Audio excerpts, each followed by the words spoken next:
Falo hoje em nome do meu partido, PSDB. A ordem natural da vida ensina-nos que os mais velhos costumam partir para a grande jornada antes dos mais jovens. A morte de Eduardo Campos altera essa ordem e, além da comoção nacional, deixa um sentimento de frustração para todos que se preocupam com os destinos do Brasil. Independente da coloração ou ideologia partidária, quem se preocupa com a construção de um país mais justo e com oportunidades para todos não pode ignorar as propostas desse pernambucano, nascido em 10 de agosto de 1965. Eduardo Henrique Ascioli Campos lança-se à política ainda na universidade, como foi eleito presidente do diretório acadêmico da Faculdade de Economia. Em 1986, abre mão de fazer mestrado nos Estados Unidos para se engajar na campanha de seu avô, Miguel Arraes, a governador de Pernambuco.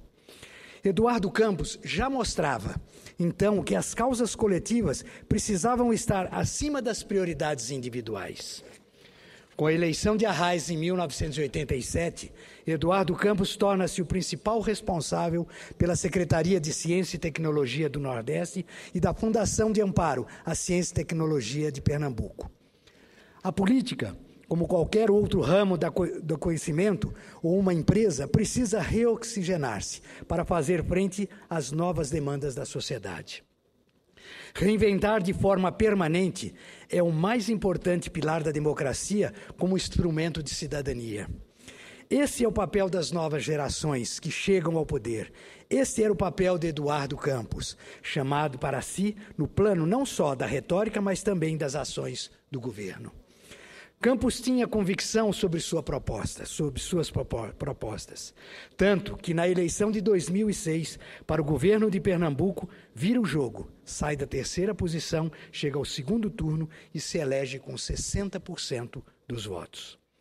Na eleição de 2010, Eduardo consegue um triunfo alcançado por poucos governantes. É reeleito para um segundo mandato no primeiro turno com 80% dos votos. Esse valoroso político do PSB não fugia ao debate de qualquer tema. Mesmo os mais políticos, mesmo os mais polêmicos, era favorável à expansão do programa Bolsa Família para alcançar 15 milhões de pessoas não beneficiadas. Entendia a necessidade de um Estado mais enxuto e mais ágil para atender às demandas da sociedade. Eduardo Campos, ao lado de Aécio Neves, Antônio Carlos Magalhães Neto e Beto Richa, entre outros expoentes da nova geração, trazia consigo a política nas veias. Nasceu e cresceu em meio às grandes transformações que marcaram o Brasil desde a ditadura até a redemocratização, simbolizada pela promulgação da Carta de 1988. Como neto de Miguel Arraes, um dos poucos governadores que tiveram a coragem de resistir ao golpe militar de 64. Sabia como era fundamental a luta por um Brasil mais cidadão. Para Campos, o Estado precisava de serviços públicos de qualidade e administração compatível com o atual desenvolvimento da sociedade e do mercado. A prosperidade do Brasil precisava ser construída por um Estado moderno, voltado à gestão de resultados, sem intervencionismo equivocados e preocupados em estimular o empreendedorismo como mola propulsora do progresso e do desenvolvimento. Nesse contexto, Eduardo Campos estava preparado para ser um candidato, pois já tinha demonstrado ser um bom gestor. Para desejar ser presidente da República, o candidato necessita ter experiência, assim como ter sido testado em um cargo no Executivo.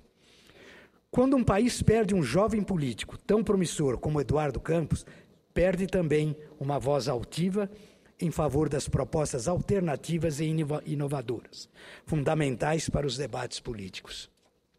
Quem deseja estabelecer os caminhos para o desenvolvimento sustentável do Brasil sabe que a democracia se constrói e se consolida pelo confronto de propostas e não pela monotonia de consenso.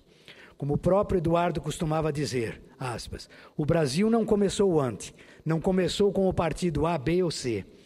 Esta é uma ligação que precisa ser aprendida por todos. É uma lição que precisa ser aprendida por todos, porque não se pode querer iludir o eleitor com a ideia de que nada foi feito antes desse ou daquele governante. A história se constrói de sucessivos episódios e decisões tomadas em conjunturas que fazem cada governo acertar e errar. Mas o mais importante é que o governante não perca a capacidade de fazer autocrítica e procurar os caminhos melhores para o Brasil. Como bem dizia Eduardo Campos, dá para ser melhor. E não é uma ofensa para quem está no governo ou alguém dizer que dá para ser melhor. Querer mais e o melhor para o Brasil, senhoras e senhores senadores, deve ser o desejo de todos os políticos compromissados com o progresso no mais amplo sentido. Querer mais é acreditar que sempre poderemos aperfeiçoar o que já é bom e reconstruir o que não funciona ou é inoperante. É lamentável que a vida de Eduardo tenha sido ceifada tão prematuramente, sem que todos os brasileiros tivessem desfrutado da oportunidade de ouvir-lhes as propostas. Campos sonhava com um Brasil mais justo, onde fosse dado a cada brasileiro o direito de se desenvolver intelectualmente como indivíduo e cidadão. Mas não pôde sequer usufruir do horário eleitoral. O Brasil perdeu um político nobre nos propósitos, que foi aclamado pelo povo pernambucano exatamente pelas concepções inovadoras do governo.